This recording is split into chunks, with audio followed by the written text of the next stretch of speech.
Well, hi there, guys. So, going to drive to Vancouver,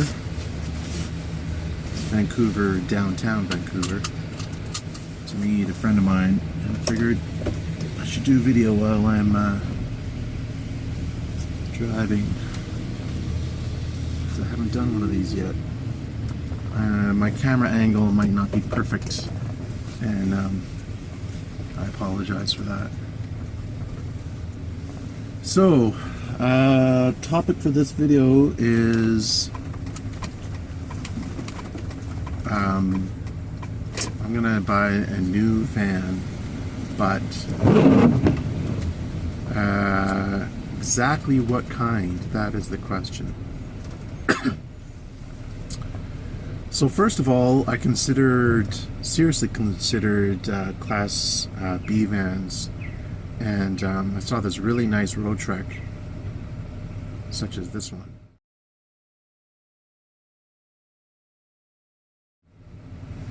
But I decided not to get that van for a number of reasons. Number one, forget her name, but there's a comment in the YouTube comment section that she made a really good point.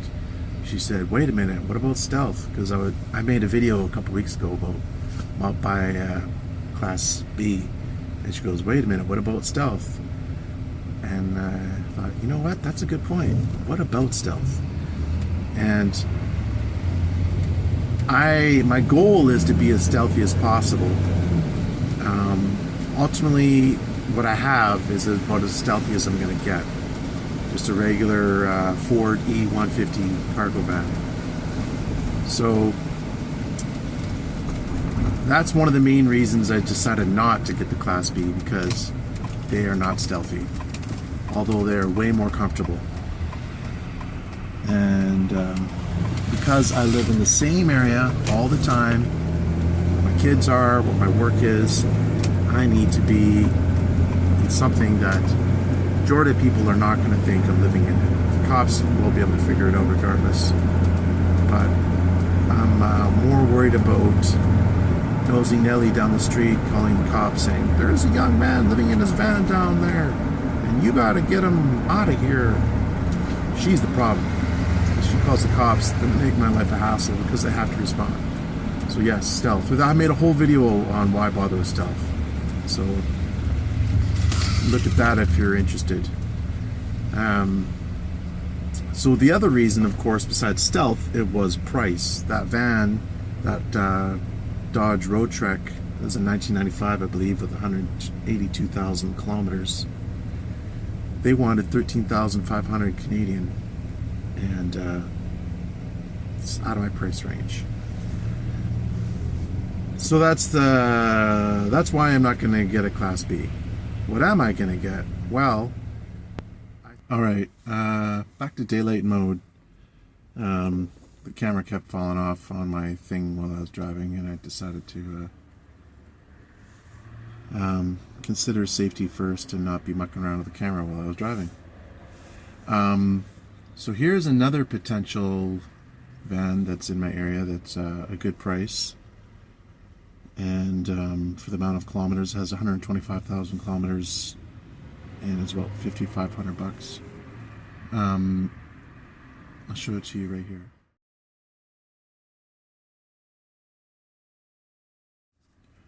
Problem with that one is that, of course, it has a sliding door, which I don't want.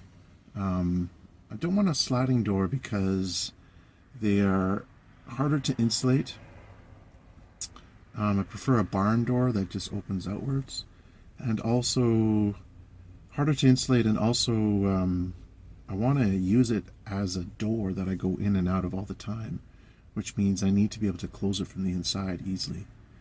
And though I could do it, it's not as ideal as using a regular standard barn door. So that one, but it's big, and it's got the high top, 125,000 kilometers, which is really low. And oh yeah, the other thing I don't like about that one is that it's on compressed natural gas, CNG, Problem with that is, yes, it's cheaper to drive, but those tanks that have the CNG in them, they expire after 15 years. And apparently the tank is like $2,000 to replace or something like that.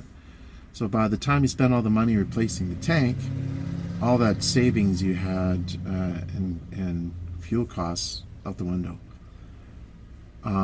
Other disadvantage of the CNG tank is that I'm not a mechanic and I'm not 100% sure, but from what I've been told, they're harder to work on for mechanics that don't have experience with them. And because I try as much as possible to use a mobile mechanic, or what you might call a backyard mechanic,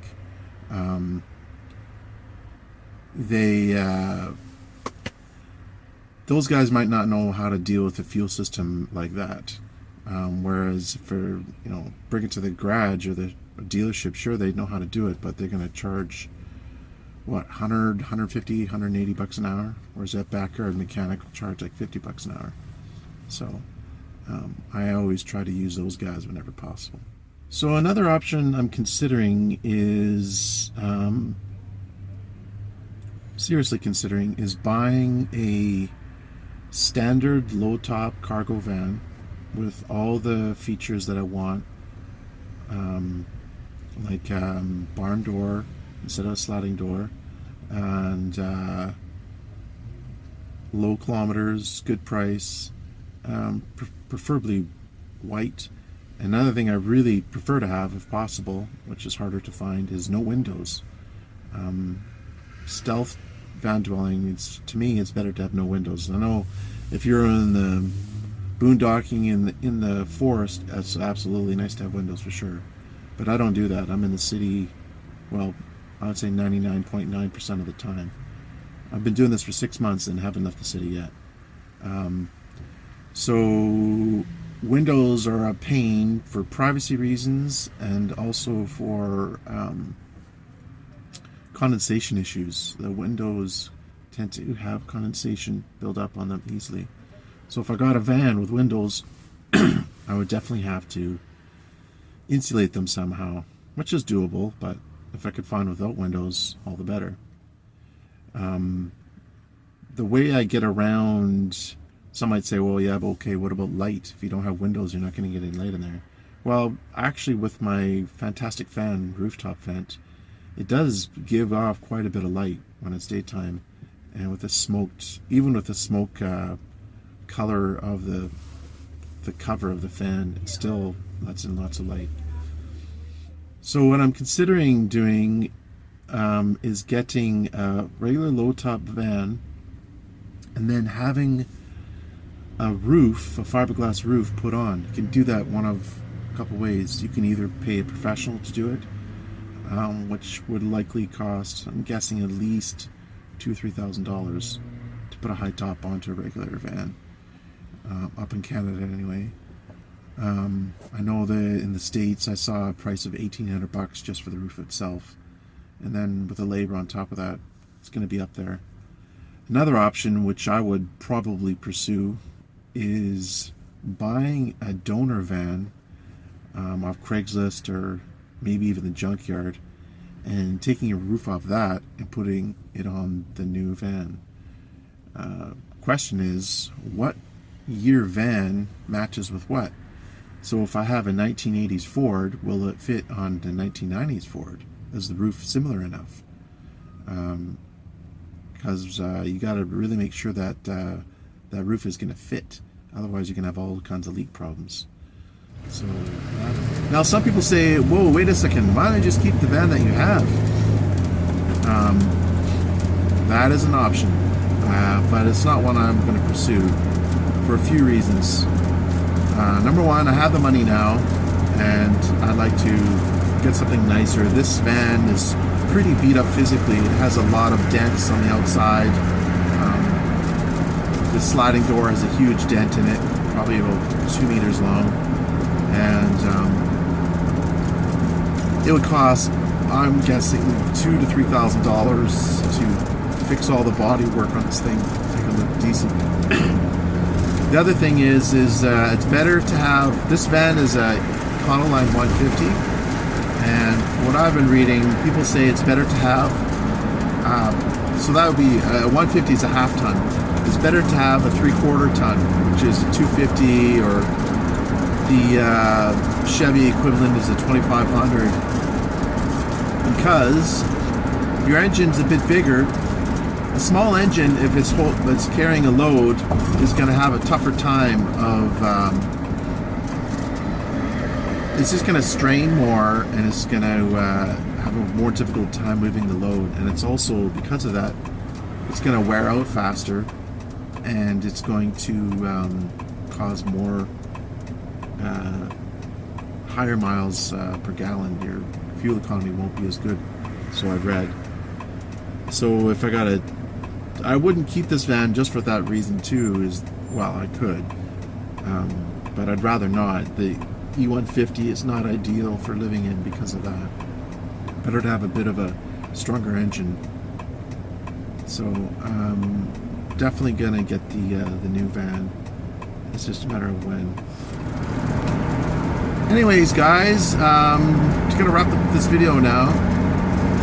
If you know of anybody in the Lower Mainland, British Columbia, or I'd even consider going to the islands, that has a van that meets my kind of criteria, high top, low kilometers, low price if possible, like under 6,000, and has barn doors and is in decent shape, let me know. And if you have ideas about whether I can cut a roof off of a 1980s van that I might find in a junkyard, like a Ford, and can I stick it on a 1990s Ford? Would it fit? If you have an idea about that, please let me know in the comment section. Anyways, guys, I'm heading onto the highway now, and I don't really want to be recording while I'm driving on this right now. Be cautious. So take care. Have yourself a good night. And I like to be politically correct and say happy holidays, season's